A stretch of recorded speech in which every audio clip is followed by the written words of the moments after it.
Muy buenas tardes a todos. Reciban un saludo cordial de todos los colaboradores de la Fundación Colombiana para Enfermedades Huérfanas, FUNCOLEF, y que también es miembro del Observatorio Interinstitucional de Enfermedades Huérfanas, ENO. Es para mí un honor darles la bienvenida una vez más a este webinar sobre enfermedad de Wilson, una mirada desde el diagnóstico al tratamiento, porque desde FUNCOLEF tenemos el propósito de visibilizar a los pacientes que padecen esta patología, esta enfermedad, haciendo un llamado a la comunidad médica y en general para lograr un diagnóstico oportuno de esta enfermedad y de esta manera poder lograr el manejo integral y el tratamiento específico que permitan modificar la historia natural de esta enfermedad y así poder cambiar la vida no solo del paciente, sino también de su familia. Además, porque les cuento que en el Registro Nacional de Enfermedades Huérfanas, esta patología se encuentra registrada solamente para 8 personas. Sin embargo, aquí desde la Fundación, desde FUNCOLEF, tenemos registradas a 24 familias. Por eso es tan importante el tratamiento oportuno y más allá de eso, el diagnóstico temprano y asimismo el registro para poder identificar a todas estas personas, todas esas familias y así poderles brindar un apoyo desde la Fundación. Por eso es que estamos muy agradecidos con su asistencia y estamos seguros de que el día de hoy va a ser una tarde en la cual vamos a aprender muchísimo. Asimismo, nos sentimos muy complacidos con la presencia de nuestra conferencista. Ella es la doctora Ailín Margarita Carías Domínguez, quien, como ustedes ya saben, nos acompañará en esta tarde. Quiero también contarles que este webinar está siendo transmitido vía Zoom y también por Facebook Live. Así que en los últimos 10 minutos de la charla se activará el Zoom de el chat de nuestro Zoom y también en la cajita inferior en Facebook Live se activará para que ustedes puedan dejar sus inquietudes, comentarios para que la doctora al finalizar la charla nos despeje todas esas dudas. Ahora quiero presentarles a la doctora. Ella es la doctora Ailín Margarita Carías Domínguez, como les comenté. Ella es médico pediatra con especialización en gastroenterología pediátrica. Su formación científica, investigativa, humanística y ética le permiten brindar una atención de patologías gastrointestinales, hepáticas y nutricionales en niños y adolescentes. Además, les cuento que ella es miembro del Colegio Colombiano de Gastroenterología, Hepatología y Nutrición Pediátrica, GOHAM, y de la Sociedad Norteamericana de Gastroenterología, Hepatología y Nutrición Pediátrica, NACHA. Bienvenida, doctora Ailín, cuéntenos cómo se encuentra. Hola, ¿cómo están? Bueno, gracias por esta invitación. Es un placer trabajar en conjunto de una organización como ustedes que busca visibilizar y poner pues al contacto del día a día con enfermedades huérfanas. Entonces, muchísimas gracias por la invitación una vez más. A usted, doctora, muchísimas gracias por estarnos acompañando en esta jornada. Adelante, por favor. Entonces, bueno, yo les voy a hablar de lo que es la enfermedad de Wilson, pasando pues del diagnóstico al tratamiento, tomando en cuenta pues en verdad el poco diagnóstico que existe y el poco diagnóstico se basa fundamentalmente en una escasa sospecha, porque pensando pues siempre cuando estigmatizamos en estas enfermedades como enfermedades raras o enfermedades huérfanas, muchas veces decimos pues, ¿cuál es la posibilidad de que me toque a mí o cuál es la posibilidad de que le toque a mi paciente? Y de eso es lo que vamos a hablar un poquito más. Pues yo trabajo en la Fundación Santa Fe de Bogotá, soy venezolana, pero vivo acá en Colombia desde hace aproximadamente ya unos 7 años y pues tengo el placer de trabajar para los niños de este país. Vamos a ponernos en contextos entonces, ¿qué es la enfermedad de Wilson? La enfermedad de Wilson, empecemos con lo que es el cobre. Sabemos que estamos ligados al cobre, el cobre es un elemento el cual se encuentra en el latón con el zinc en sales de bronce, estaño, aluminio y silicio, y fue descubierto en el año 8700 a.C. Fue utilizado por primera vez en el año 8000 a.C. Es un material que se utilizaba como piedra, inclusive en algún momento se llegó a utilizar como una fuente de intercambio económico y tiene una alta ductabilidad, maleable y conductibilidad térmica. Por eso es que vemos pues, objetos realizados en cobre y así como dentro de inclusive de los cables hay fibras de cobre que permiten su transmisibilidad. En el agua normalmente no está permitida una cantidad mayor a 1300 partes por millón. Entonces, ¿cuál es nuestra importancia del cobre? Pues lo que sabemos es que la deficiencia de cobre conduce a un mayor riesgo de hipercolesterolemia y enfermedades coronarias en los seres humanos. Y las deficiencias de cobre se relacionan con nacimientos prematuros, parto pretérmino, diarreas crónicas e inclusive enfermedades gastrointestinales. El cobre es esencial para la vida. Es un oligoelemento biológicamente muy activo. En nuestro organismo cambia sus formas químicas, que es ion cuproso e ion cúprico, y por sus características químicas acepta o cede electrones, generando reacciones de óxido de reducción y eliminación de radicales libres. En el cuerpo la concentración normal es entre 50 y 150 miligramos. ¿Y dónde se almacenan? Huesos, músculo, hígado y cerebro. Proviene de nuestras fuentes alimentarias y de las secreciones intestinales. Y la ingesta diaria aproximadamente es de 1 a 3 miligramos, pero de esto nada más se absorbe del 10 al 50%. Lo que son los requerimientos diarios de acuerdo a sexos, tenemos 0.9 miligramos al día para hombres, ¿ok? Y en la lactancia, en el recién nacido, tenemos 1.3 miligramos al día. Los niños que tienen entre 9 y 18 años, el requerimiento va de 0.7 a 0.9 miligramos al día. ¿Y cómo es el metabolismo del cobre? El consumo de absorción del cobre de la dieta excede el requerimiento metabólico y la homeostasis, que es decir, el equilibrio, se mantiene únicamente por la excreción biliar. ¿Y cuáles son alimentos que son ricos en cobre? Son ricos en cobre los granos, las nueces, las semillas, el hígado, el riñón, los mariscos, los frutos secos, papas, pollo, cacao y chocolate. Metabólicamente el cobre, ¿qué es lo que sucede? Se incorpora al enterocito a través de este transportador que lleva un cargador, pues un transportador adicional que se incorpora al ATP7A a través del aparato de Golgi, pasa a la circulación portal, que atraviesa a un transportador, y eso es lo que permite la producción de ceruloplasmina y su eliminación a través de la vía biliar. ¿Qué es lo que pasa con la enfermedad de Wilson? Sencillamente no funciona adecuadamente los transportadores ATP7A y por esa razón no ocurre la acumulación intracelular y no la eliminación a través de el hígado a través de la vía biliar. Entonces, estas chaperonas, que son las que están acá, que se llaman CTR1, son las que se encargan del transporte interno de la membrana y la distribución a través del lisoenzimas, ¿ok? Entonces, en el enterocito, ¿qué ocurre? En el enterocito ocurre esta sede, la superóxido dismutasa, en el citocromo se oxidasa y ocurre la incorporación al aparato de Golgi. Entonces, ¿para qué sirve el cobre? Que es a lo que fin de cuentas es a lo que vamos. Como hemos contado anteriormente, es un componente elemental y funcional de muchísimas enzimas. Para la producción de energía en la citocromo C oxidasa, ¿ok? La citocromo C oxidasa se encarga de reducir el oxígeno molecular a agua y genera un gradiente electrónico para la formación de ATP, ¿ok?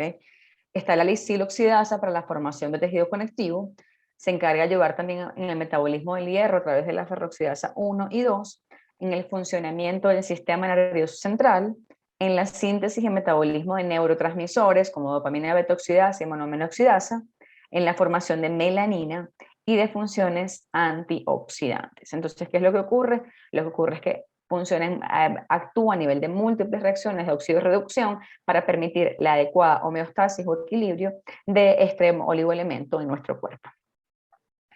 La enfermedad de Wilson entonces es un trastorno hereditario que ocurre en mutaciones en este gen, que es el ATP7A, en el cromosoma número 13. Por lo tanto, no se fija el cobre, no puede pasar, lo que pasa a través de la circulación portal y pasa a través del carrier, se acumula, no se fija el cobre a la puro ceruloplasmina y no se elimina por la bilis. Entonces, ¿qué es lo que ocurre? Una síntesis de ceruloplasmina anormal y la ATPasa transportadora de cobre genera la acumulación hepática, la acumulación cerebral en los núcleos de la base y la acumulación corneal principalmente, que es lo que se traduce en los síntomas clínicos de esta enfermedad. Entonces, en pocos rasgos, ¿qué ocurre? Ocurre una acumulación intracelular, ¿okay?, del cobre, y eso es donde se va a acumular, se va a acumular en el cerebro, en los núcleos de la base, lo que da todos los síntomas neurológicos a nivel hepático y a nivel corneal.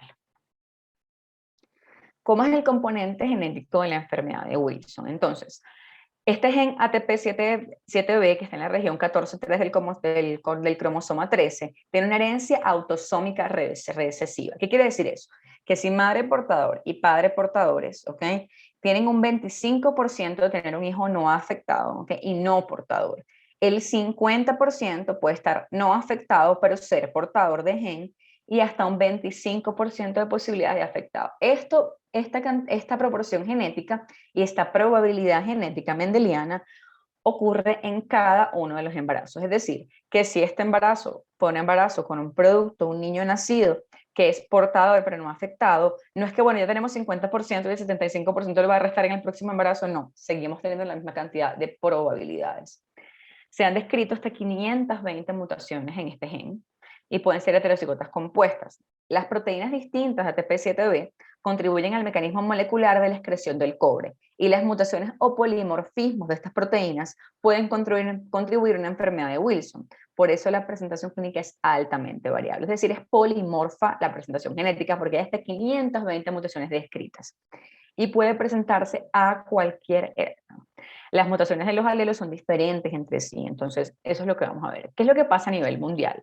A nivel mundial tenemos regiones predominantes de las mutaciones, es decir, sabiendo que es una enfermedad genética autosómica recesiva, estas mutaciones se encuentran por segmentos geográficos. En India, por lo menos la más frecuente es la C271X. En España, la M645R. En Europa del Este está la H1069Q. En el Oriente Occidental ya está R778L. Entonces, tenemos una cantidad de variabilidad genética de presentación y de penetrancia también autosómica. ¿A quiénes afecta más la enfermedad de Wilson? La prevalencia va 1 en 30.000 individuos. En todo el mundo la incidencia va de 10 a 30 millones de casos. O sea, no es algo subestimable. La tasa de portadores heterocigotos es de un caso por cada 100 personas, es decir, en un grupo de 100 personas hasta uno puede ser portador, obviamente sin estar sintomático. La mayoría de los casos se presentan entre los 5 y los 35 años de edad.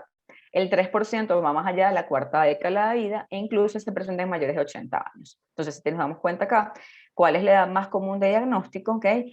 Lo que se hace el diagnóstico por screening familiar, o sea, tenemos un familiar directo que nos hace la prueba, unos que tenemos porque tenemos formas hepáticas o diagnóstico neurológico. Si vemos en el diagnóstico neurológico por edades, en la verdad que en el momento del diagnóstico nos encontramos que en el grupo de los niños de 0 a 10 años, la forma hepática y el screening familiar es lo más común.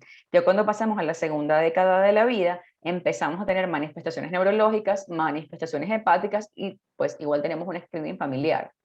En la tercera década de la vida, mayormente las manifestaciones van a ser neurológicas con menos hepáticas y menos screening, y así vamos a ir viendo cómo va disminuyendo. ¿Cuál es la presentación clínica de la enfermedad de Wilson? Y aquí vamos a hablar un poquito de lo que es la historia natural de la enfermedad y cómo suele presentarse a lo largo de la edad de los pacientes. Entonces, aquí empezamos en esta línea en la cual tenemos edad 0, ¿ok? Luego vamos avanzando en la infancia, que suelen ser asintomáticos detectados mayormente por screening, que fue exactamente lo que vimos previamente. Posteriormente, en la segunda década de la vida, empezamos la enfermedad sintomática hepática, neuropsiquiátrica, que puede estar o no presente con una media de presentación aproximada de los 17 años. Luego tenemos una evolución de la enfermedad y más o menos en la tercera década de la vida, empezando a los 23 años, hay mayor evidencia de enfermedad neuropsiquiátrica. Entonces vemos cómo vamos evolucionando de estar asintomáticos, una enfermedad hepática predominante y luego una enfermedad neurológica predominante. Y hay un grupo de pacientes pues, que claramente nunca van a estar sintomáticos. ¿Cuáles son nuestros signos de alarma cuando hablamos de enfermedad de Wilson? El anillo de Kaiser-Fleischer, ¿okay? Es la acumulación de cobre en la membrana de Descemet, en el centro del lente intraocular, se ve este borde que está acá. Inclusive el 95% de los pacientes pueden tener síntomas neurológicos. Solamente el 50% van a cursar con síntomas hepáticos que suelen, pues en general la sintomatología va a estar ausente en los niños. ¿Qué vamos a ver en el ojo? Cataratas. Y vamos a ver este anillo que es patognomónico, es decir, es propio de la enfermedad de Wilson, que cuando lo encontramos tenemos que decir, oye, prender la alarma y decir qué es lo que está pasando acá. A nivel neurológico, son signos de alarma las cataratas, las ataxias, la distonía, y a nivel hepático, pues la enfermedad hepática de origen desconocida, donde se acumula el cobre. Entonces, ya saben, en el hígado, también en los riñones, en el corazón, en el ojo, en el sistema nervioso central, en el hueso, ¿ok? Puede haber hemólisis, y en el hígado, que genera hepatomegalia, ictericia, hepatitis aguda, falla hepática fulminante, hipertensión portal y cirrosis. ¿Qué pasa en el sistema nervioso central? Hay deterioro en lo que es el rendimiento escolar, hay cambios de conducta, incoordinación, paciente que pues pierde la habilidad fina, inclusive pueden haber tremores, que son estos temblores distales que son muy finos, distonías o disartrias, es decir, habla de forma inadecuada, de forma que no se entiende, llega a ser inentendible. Puede haber salivación excesiva, igualmente pueden haber facies como si fueran máscaras y disfagia, que es la incapacidad o la dificultad para tragar. Es sumamente importante que la sospecha diagnóstica esté orientada en un equipo multidisciplinario. Cuando hablamos de enfermedad hepática, el cuadro hepático se va a caracterizar por un 50% de presencia de cirrosis. Todos los pacientes que tienen una cirrosis de causa desconocida deben ser estudiados para enfermedad de Wilson. La enfermedad hepática inicialmente puede ser asintomática, solamente un hallazgo eventual de elevación de aminotransferasas. Esto es lo que hablamos de los cambios bioquímicos, elevación de AST, ALT, GT y bilirrubinas. Puede haber cirrosis compensada o descompensada, una anemia hemolítica con un CUMS negativo, es decir, no hay reacción de hemólisis, e insuficiencia hepática aguda que inclusive puede llegar a ser fulminante. Esto lleva a que hasta un 12% de estos pacientes sean remitidos de forma urgente a trasplante hepático. La razón de mujeres a hombres de 4-1, con una mortalidad del tratamiento que alcanza el 95%. Entonces, aquí es donde es tan importante el diagnóstico, porque el diagnóstico salva vidas. Pacientes con una ictericia severa, de nuevo diagnóstico sin ningún otro hallazgo, deben ser estudiados para enfermedad de Wilson. Cuando hablamos de síntomas clínicos en pacientes de enfermedad de Wilson que presentan enfermedad hepática, ¿qué nos interesa ver acá? Hay diferentes series de acuerdo a los países. Entonces, cuando se presentaban con enfermedad hepática, que era lo más frecuente que tenía el paciente, tenían ictericia. Entonces, por eso es que hablábamos de un paciente que tiene una hiperbilirubinemia o una ictericia de origen desconocido, el estudio de enfermedad de Wilson es importante cuando no tenemos ninguna otra causa, ¿ok? Ictericia, anorexia y vómitos. Lo segundo más frecuente era la presencia de hemólisis. Entonces, hablamos que un paciente que tiene una anemia que no tiene que tiene un CUMS negativo, teníamos que descartar la presencia de enfermedad de Wilson. Y después hablaban de ascitis o edema como siguiente curso clínico en pacientes que tienen enfermedad hepática. ¿Cómo es la enfermedad neurológica? La enfermedad neurológica tiene una evolución gradual o una evolución rápida, es decir, podemos presentar dos espectros de la enfermedad.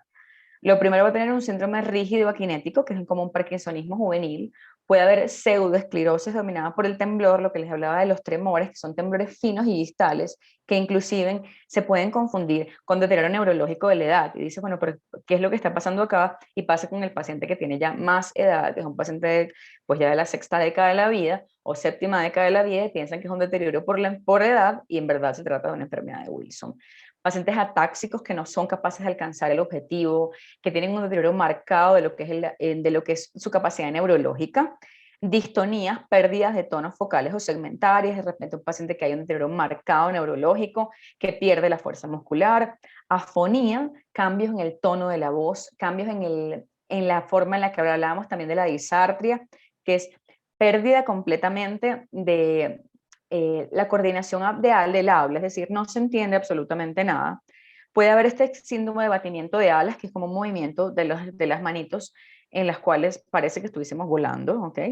Y en los pacientes con enfermedad hepática avanzada, los síntomas neurológicos pueden confundirse con signos de encefalopatía hepática. Eso es súper importante, porque si un paciente va a un protocolo de trasplante, porque el deterioro neurológico ha sido tan marcado y nos parece que son signos de encefalopatía hepática, pero no hay una disfunción hepática per se, una causa que no lo justifique, es importante descartar que esta encefalopatía no esté generada por Wilson fuera de la encefalopatía hepática per se. ¿Cuáles son los síntomas psiquiátricos? Hasta un 1/3% de los pacientes presenta primero alteraciones psiquiátricas. Ustedes recuerdan, como yo les contaba, de la línea, lo que era la evolución en el tiempo, en el que hablábamos primeramente de que el niño suele ser asintomático. En la segunda década de la vida lo más común es que haya manifestaciones hepáticas, y luego tenemos manifestaciones de origen psiquiátrico. Entonces, ¿qué pasa con el adolescente? ¿Qué pasa con el niño? Hay un cambio en el rendimiento escolar. Atención, no estamos hablando de que todo paciente que tenga, todo niño que tenga un cambio en rendimiento escolar va a ser una enfermedad de Wilson. Claramente no. Hay que hablar en el contexto de que están pasando otras cosas o que haya una alta sospecha de que algo puede estar pasando. Por ejemplo, Si tenemos un niño que tiene un familiar de primer grado o de segundo grado que tiene una enfermedad de Wilson, una enfermedad hepática de causa desconocida que falleció, pues ahí vale la pena traerlo a discusión cuando vaya a control con su pediatra.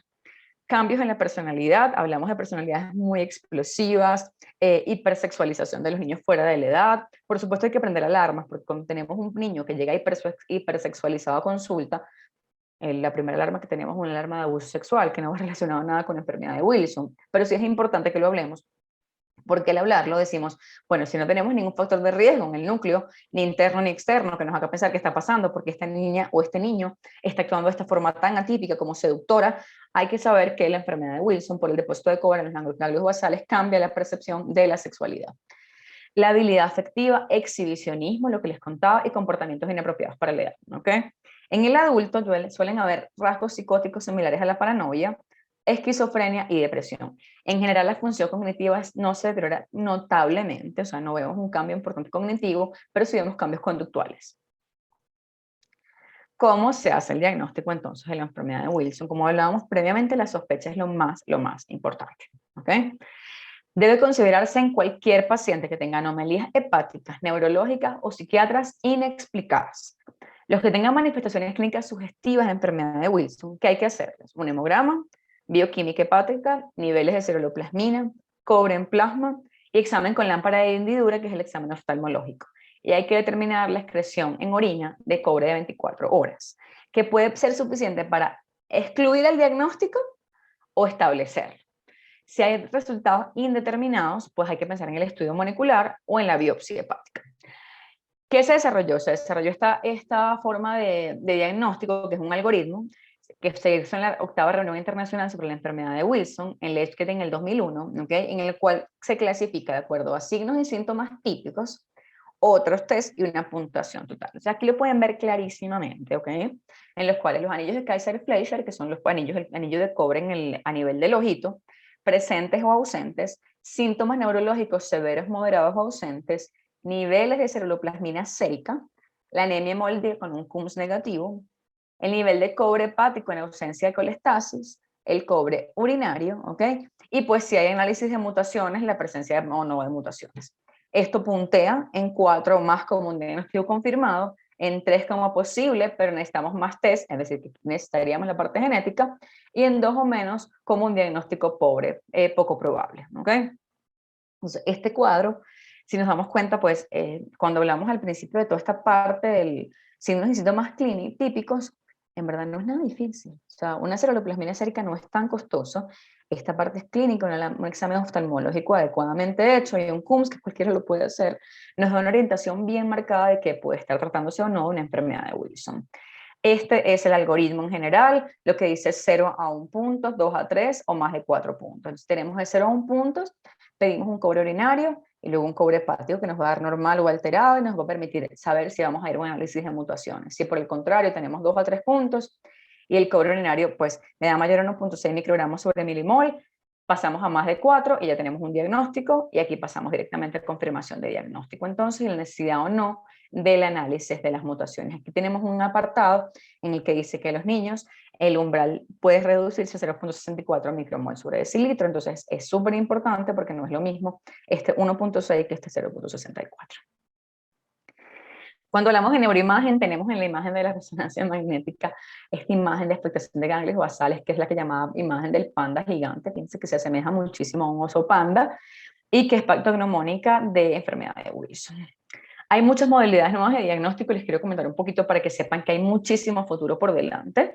Está la tomografía óptica de segmento anterior, que es lo que permite ver el anillo de Kaiser-Fleischer con mucha mejor efectividad. Un análisis dinámico de PET con cloruro de cobre para ver si se acumula el cobre en el hígado, que eso se ha hecho en ratones modelo. La espectroscopia, la resonancia magnética del cerebro, que también permite ver cambios neurológicos tempranos en los ganglios basales. La cromatografía líquida de reacción múltiple, que permite ver cuantificar proteínas de ATP7B y el cobre intercambiable relativo, y que permite una relación entre el cobre sérico y el cobre total. En pediatría, hasta el 80% de los pacientes pueden diagnosticarse en fases presintomáticas. cuando hay una elevación no explicada en las transaminasas o en los familiares de un caso índice, como habíamos hablado previamente. ¿Ok? Entonces decimos, bueno, ya tenemos un diagnóstico, ya tenemos la sospecha, ¿cuál es el tratamiento que vamos a hacer? Los tratamientos se dividen en dos grupos grandes, los que son los quelantes de cobre y los disminuidores en la absorción del cobre. En los quelantes del cobre, es decir, que se permiten la eliminación mayor del cobre, está el dimercaprol, la penicillamina, el dirmicatopropano 1-sulfato y la trientina. Para disminuir la absorción de cobre tenemos las sales de zinc y como medicamentos pues juntos tenemos el tetramiobilato de amonio, que también otra vez lo que vamos a ver un poquito más en este momento. La penicillamina es un quelante que promueve la excreción urinaria del cobre. Se va utilizando en dosis crecientes de 750 a 1500 miligramos. La dosis ponderal en niños es de 20 miligramos por kilo día. Debe estar acompañado siempre con suplementos de vitamina B6. Y si se consume junto con alimentos, la absorción se ve muy comprometida, hasta un 50%. Entonces es importante que sea fuera de los tiempos de comida. Necesitamos por lo menos 2 a 6 meses de tratamiento para ver una mejoría hepática y hasta 3 años para una mejoría neurológica. Tienen pues una mayor cantidad de efectos adversos y 30% de los pacientes inclusive podían empeorar los síntomas neurológicos. ¿Ok? Entonces esto lo que va a hacer es un quelante del cobre. Este es un estudio clínico en que se hablaba de la combinación de dirmecaptoproposulfano de zinc versus la de penicillamina, ¿ok? Como tratamiento de primera línea para los pacientes que tenían enfermedad neurológica por Wilson, ¿ok? Eran 158 pacientes con enfermedad de Wilson, fue un análisis retrospectivo que se dio para atrás, habían dos grupos, uno que recibía dimercaptoproposulfano más zinc y el otro que recibía la de penicillamina durante un año. El seguimiento de síntomas neurológicos se hacía a través de esta escala que se llama Global Assessment Scale, el índice de Bartel, y se hizo un seguimiento de efectos adversos. Este estudio se realizó desde julio del 2015 hasta junio del 2018. Y aquí está la distribución, cómo fue de los grupos, que fue bastante heterogénea. ¿Okay? En ellos habían síntomas psiquiátricos. En el primer grupo hasta un 5.4% y en el segundo grupo hasta un 6%, con disfunción hepática al momento del diagnóstico hasta un 24 hasta un 30%. Los niveles de ceruloplasmina alcanzaban después, todos tenían menor a 200 y todos tenían menor a 200, ¿ok? Y con una resonancia magnética cerebral que era anormal en todo el momento. ¿Cuáles fueron los resultados más relevantes? Decían, 93 pacientes del primer grupo disminuyeron sus síntomas psiquiátricos, ¿ok? 82% tuvo una mejoría neurológica significativa y solamente un 8.6% deterioraron, ¿ok? Del grupo 2, el 58.5% tuvo mejoría neurológica y 17% un deterioro. O sea que en este resultado les fue mejor a la mezcla de 5 de dimercaptopurano que directamente a la de penicillamina. ¿Qué es la trientina? La trientina es un quelante con una estructura que va parecida a la poliamina, ¿ok? No tiene un grupo sulfidrilo y el cobre está quelado mediante la formación de un complejo estable de 4 nitrógenos. ¿Qué permite? Permite la excreción urinaria del cobre. Es un tratamiento inicial eficaz y se consideró de primera línea en falla hepática y en pacientes que ya tenían síntomas neurológicos establecidos. Hay menos efectos adversos cuando se comparado con otros quelantes. No se puede consumir con hierro porque está prohibido. Entonces, ¿en qué pacientes se puede utilizar trientina? Entonces, en pacientes que tenían, mientras tomaban la penicillamina, los síntomas no se habían resuelto o los niveles de cobre no se habían normalizado. Si había fiebre, erupción, pues adenopatías, neutropenia, trombocitopenia, proteínuria o náuseas persistentes severas. La trientina se podría considerar como una alternativa a la penicillamina en las siguientes circunstancias. Cuando hay una tendencia autoinmune, cuando tiene trombocitopenia grave o una enfermedad renal, o los que son hipersensibles a la penicilina. ¿Okay? ¿Cómo viene? Son 150 miligramos en tabletas ranuradas que no requieren cadena de frío. Eso mejora la adherencia, sobre todo en los países tropicales, porque pues no hay que llevar nevera para ninguna parte. La dosis de los adultos va de 3 a 6.5 tabletas al día y en los niños de 1.5 a 4. O sea, es apto para mayores de 5 años. También tiene que estar con el estómago vacío 1 hora antes o 2 horas después de las comidas. ¿Okay? Y lejos de la leche o cualquier otro alimento. Esto es lo que es, lo que es el futuro. ¿Okay? Cuando uno se revisa en qué está pasando en el mundo en relación a la trientina, encontramos que no hay estudios randomizados, pero hay muchísimos casos de estudios en series de trientinas que es lo que está pasando y que están comparando con la penicillamina, con el zinc, con el placebo. O sea, están pasando cosas importantes en relación a el estudio de tratamientos para enfermedad de Wilson.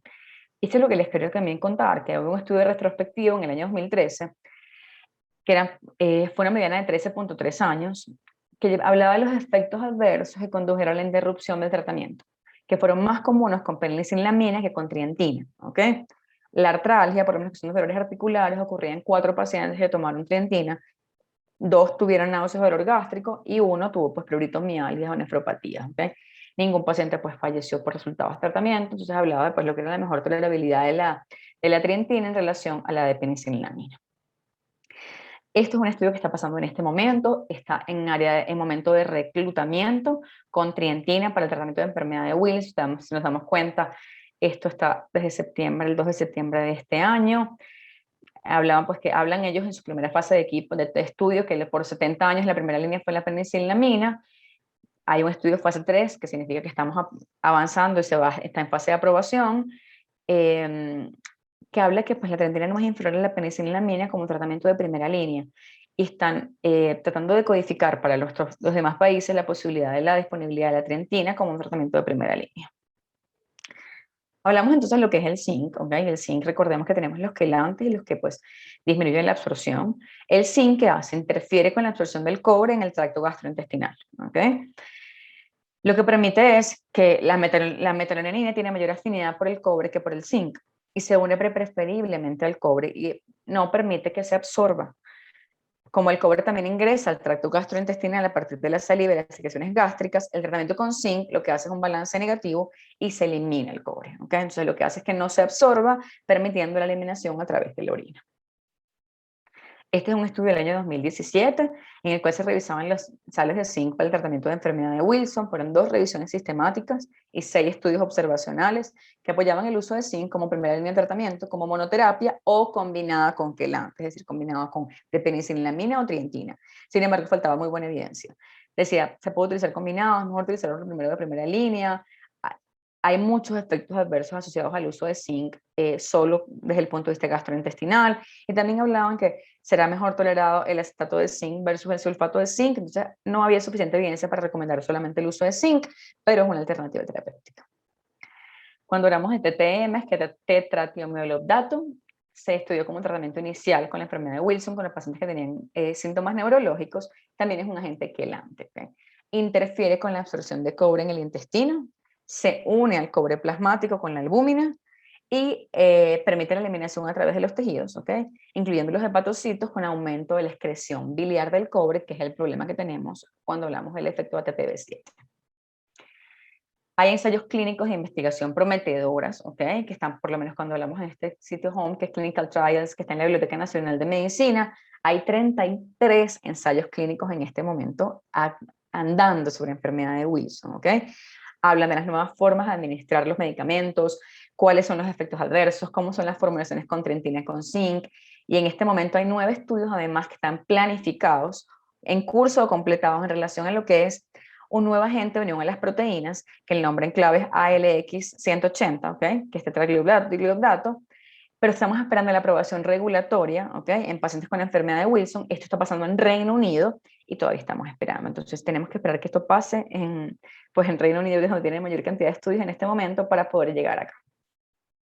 Esto es lo que le contaba del estudio, están 48 participantes en este momento, están reclutando, el estudio empezó en septiembre de este año, está esperado terminar en mayo del 2024.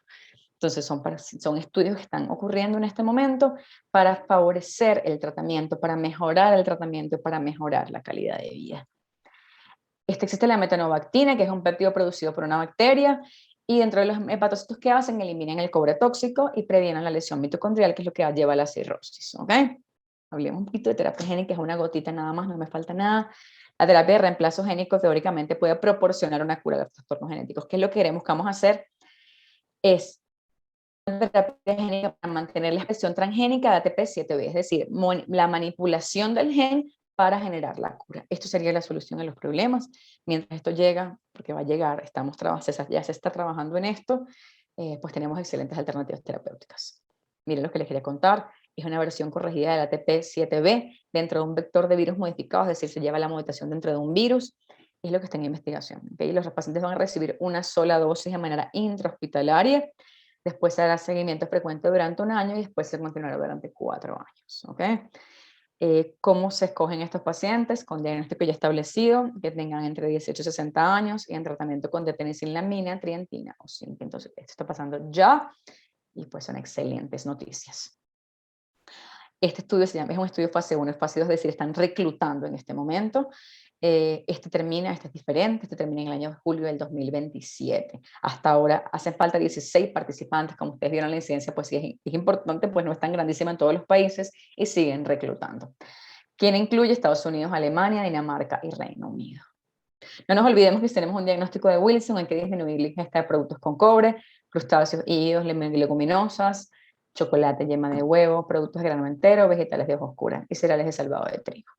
Recordemos que los agentes quelantes, como la penicillamina o la trientina, que se unen al cobre y se excretan, son la primera línea para el tratamiento de enfermedad de Wilson. El zinc, que inhibe la absorción del cobre, se puede usar solo o con un agente quelante. El tratamiento en este momento es de por vida para evitar la recurrencia de los síntomas de la insuficiencia hepática. El trasplante de hígado puede ser necesario para la insuficiencia hepática fulminante o la que no responda a pesar del tratamiento médico. Aquí tenemos lo que son las listas de efectos adversos asociados. Con depenicillamina son muchísimos más que con trientina y con zinc, pero hay que tenerlos presentes para saber que se pueden presentar. El trasplante hepático, 6 a 12% de los pacientes con insuficiencia hepática aguda y la supervivencia a 1 año con enfermedad de Wilson en 79%. ¿Qué hay en el futuro? Terapia génica, terapia celular, cómo vamos a monitorear el tratamiento y no se olviden que la sospecha es lo más importante. Mil gracias por su atención, me pasé un segundito del tiempo, pero no quería dejar de hablarles de esto entonces. O sea, aquí estoy para que me digan lo que quieren contarme. Bueno, doctora, muchísimas gracias por esta excelente conferencia. Qué bueno que usted a través de ella pueda visibilizar a los pacientes que padecen de enfermedad de Wilson y también hacer ese llamado, el cual insistimos muchísimo, y es al diagnóstico oportuno para poder acceder a un tratamiento integral. Bueno, doctora, le cuento que hemos tenido una gran acogida hoy en redes sociales y Qué bueno. desde... Sí, eso nos encanta porque pues, la información está llegando a muchísimas personas. Hoy en Facebook Live hemos llegado a las 168 personas y aquí Wow. en Zoom, sí, excelente. Y aquí en Zoom nos están acompañando 48 personas. Además, queremos enviarles un saludo muy especial a las personas que nos acompañan desde Paraguay, desde Perú, Argentina. Muchísimas gracias por estar conectados y qué bueno que la información pueda llegar tan lejos. Bueno, doctora, le cuento que desde Zoom nos están preguntando lo siguiente. Si se hace un diagnóstico oportuno, ¿se podría revertir la enfermedad o disminuir el avance de los síntomas? Revertir la enfermedad, no. O sea, una vez que tenemos una enfermedad instaurada, por ejemplo, hablando desde el punto de vista de enfermedad hepática, lo que podemos hacer es parar la progresión. ¿Okay? Parar la progresión para que no siga el deterioro. ¿Qué sí ocurre? Los síntomas neurológicos pueden regresar. ¿Okay? Entonces, cuando hablamos de deterioro neurológico, de lo que son las ataxias, disartrias, cambios eso sí va a tener una mejoría, pero la enfermedad hepática, una vez instaurada, va a mejorar, pero no va a desaparecer. Muy bien, doctora. La siguiente pregunta también desde Zoom. Dado que la patología es heredada, ¿cuál es la posibilidad que en cada embarazo de que el feto presente la patología? Eso fue lo que les mostré el cuadrito de los muñequitos. Si quieren se los puedo volver a ver porque se los quisiera explicar que lo tengan súper claro. Por Eh, supuesto, doctora, Déjame adelante. tenerlos acá para que lo tengan sumamente claro. Perdónenme que tienen, van a tener la pantalla un poco más grande, pero vamos a buscarlo acá. Está un poco más arriba, que es la parte genética. ¿Por qué? Porque en verdad cada vez que haya un niño, esta es la misma. Entonces, una mamá portadora o un papá portador, ¿ok? Esto nos va a dar una posibilidad de un hijo completamente afectado de un 25%. Niños que sean portadores de la anomalía genética, pero que no estén afectados, es decir, que no sufran de la enfermedad hasta un 50%. Y en no afectados y no portadores hasta el 25%. Estamos hablando de que solamente el 25% de niños por cada embarazo. O sea, esta probabilidad genética es por embarazo, que es lo que les explicaba. Les decía, no va a dejar, o sea, no es que tenemos la probabilidad genética acumulativa. O sea, lamentablemente no funciona de esa manera. O sea, cada embarazo es otra vez correr el reloj hasta cero y decir, bueno, mi posibilidad de que mi próximo hijo tenga sea portador, como sin enfermedad, es hasta un 75%. Y aquí voy a hacer un énfasis muy importante. La asesoría genética es fundamental. Si tenemos la enfermedad de Wilson, porque somos portadores, aunque no tengamos síntomas nosotros, nuestra responsabilidad para nuestros hijos es tener asesoría genética. Eso no va a cambiar en este momento, en noviembre del 2021, no va a cambiar la posibilidad de que mi hijo presente o no la posibilidad de ser portador, de tener la enfermedad. Sin embargo, en un futuro, es lo que estamos hablando, la terapia génica está encima. Se va a poder hacer manipulación genética para poder trabajar con el defecto genético y así no poder pasarlo de generación en generación o al momento de tenerlo, poder tratarlo. Qué bueno, doctora. Eso de la asesoría genética realmente es clave y es algo que realmente no conocíamos antes. Hasta ahora lo estamos empezando a escuchar y es muy buena esa sugerencia que usted nos acaba de dar. Doctora, la siguiente pregunta es la siguiente. ¿Existen síntomas cognitivos en pacientes que tienen enfermedad de Wilson? Pues sí, pueden haber síntomas cognitivos con deterioro de la función cognitiva, o sea, deterioro de lo que, de lo que son las capacidades aprendidas. Eso puede pasar, pero no es lo habitual, ¿ok? Lo habitual es más bien la enfermedad psiquiátrica, el deterioro psiquiátrico dado por alteraciones de conducta, pero que desaprendamos, por decirlo de alguna manera, no es lo que está descrito.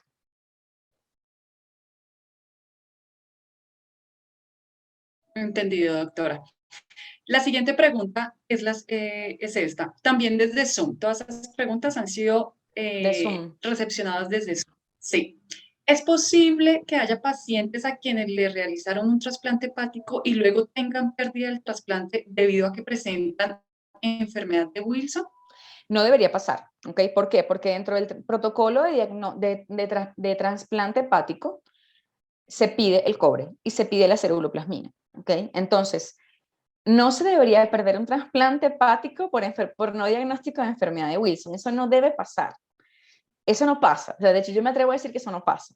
¿Por qué? Porque parte del protocolo, y es un protocolo institucional universal, ¿ok? O sea, en todos los países del mundo y en todas las instituciones del mundo en las cuales realizamos trasplante hepático, se hace estudio de enfermedad de Wilson.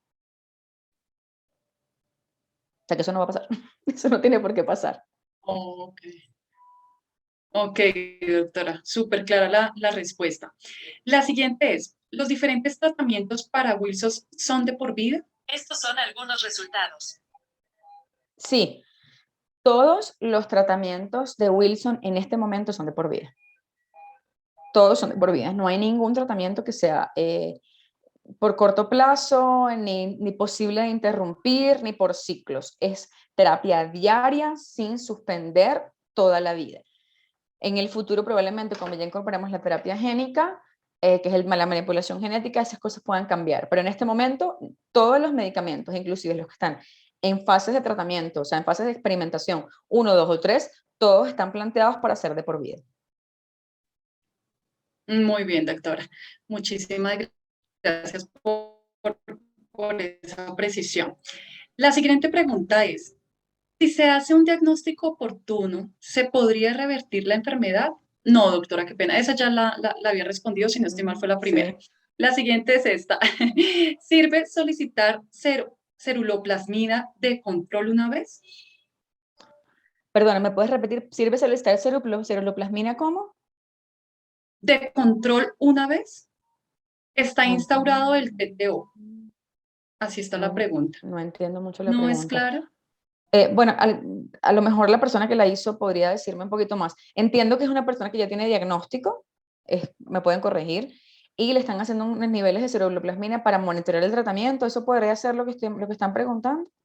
Ya nos están tratando de aclarar la pregunta para que usted, doctora, nos Sí, pueda ceruloplasmina de aclarar. control para monitorear. Ah, mire, sí. Sí, por supuesto, sí, sí, sí, claro que sí. De hecho, es lo que se hace. O sea, monitoreamos que verdaderamente estemos cumpliendo las metas terapéuticas mediante ceruloplasmina de control, inclusive, es lo que les comentaba al final, en lo que estamos hablando, cómo va a ser el seguimiento, lo vemos en escalas neurológicas, ¿okay? Lo vemos en cómo va evolucionando la enfermedad hepática, cómo se detiene la enfermedad hepática, y de acuerdo a que no haya más depósitos de ceruloplasmina y haya excreción, ¿okay? Al haber excreción es lo que te piden la ceruloplasmina, inclusive cobren orina para ver cómo se está comportando. Eso está bien. No, muy bien. Doctora, tenemos una última pregunta. Aquí desde Son nos dice, yo consumo semillas de zapallo por su alto contenido de zinc. ¿Se me recomienda su consumo o al ser una semilla no es recomendable? Pues no es recomendable en general, ¿ok? Porque en general lo que son semillas y frutos secos, todas son altas en cobre. Entonces, una cosa es el consumo anecdótico, como digo yo, el consumo eventual. Otra cosa es que forme parte de mi dieta cotidiana. Entonces, en mi dieta de forma cotidiana no debería estar con el diagnóstico de una enfermedad de Wilson.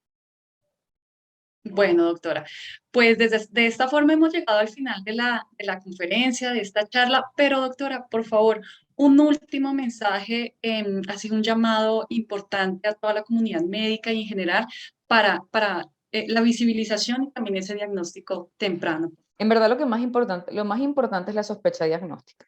O sea, cuando uno acude a este tipo de actividades y cuando se empapa de un tema que en verdad pues no es por todo el mundo conocido, lo que tiene que ver es la sospecha, decir, mira, este comportamiento no es anormal, porque este niño tiene una elevación de enzimas hepáticas sin ninguna otra causa desconocida, no todo es hepatitis, ¿ok? Porque este adulto tiene un deterioro neurológico de repente abrupto, no sabemos qué está pasando, tenemos en la familia alguna línea, alguien ha fallecido sin causa conocida. Todas esas cosas nos orientan a que pueda estarse tratando no solamente de una enfermedad de Wilson, sino también de alguna otra enfermedad huérfana que no haya sido diagnosticada. Hay una cosa que es importante, que las muertes infantiles, hasta hace 50 años, no siempre se realizaban estudios histopatológicos. Entonces no sabíamos por qué habían fallecido los niños de causa desconocida. Entonces, sí es importante y les uno al interrogatorio médico si hay fallecidos de causas desconocidas. Hay niños que ya han fallecido sin que ustedes supieran qué pasó. Eh, Alguien se enfermó y nadie supo qué pasó. Entonces, sí son un llamado para pensar un poquito más allá de las cosas infecciosas más comunes. Por supuesto, estamos en países de origen tropical, estamos en el medio, seguimos estando en vías de desarrollo, todas esas cosas no son ajenas a nuestras vidas, pero estas enfermedades existen y está en nuestras manos como profesionales de la salud hacer un diagnóstico para tener un tratamiento temprano y mejorar la calidad de vida. Sí, doctora Ailín, así es. Es un llamado de verdad que nos hace la doctora Ailín Margarita, también desde Funcolef, desde la Fundación, un llamado a toda la comunidad, primero para conocer, entender la enfermedad, además porque hoy hemos aprendido muchísimo, segundo para lograr ese diagnóstico temprano y finalmente, como lo hemos insistido a lo largo de la charla, poder acceder a un tratamiento integral y oportuno. Bueno, pues de esta forma hemos llegado a el final de nuestro webinar, no sin antes agradecerle muchísimo a la doctora Aileen por su tiempo, por su presentación y también a todos ustedes por haber participado en esta conferencia. Muchísimas gracias a todos. Esperamos que tengan una excelente tarde y recuerden que siempre hay que celebrar la vida. Adiós, pronto nos veremos en una nueva charla.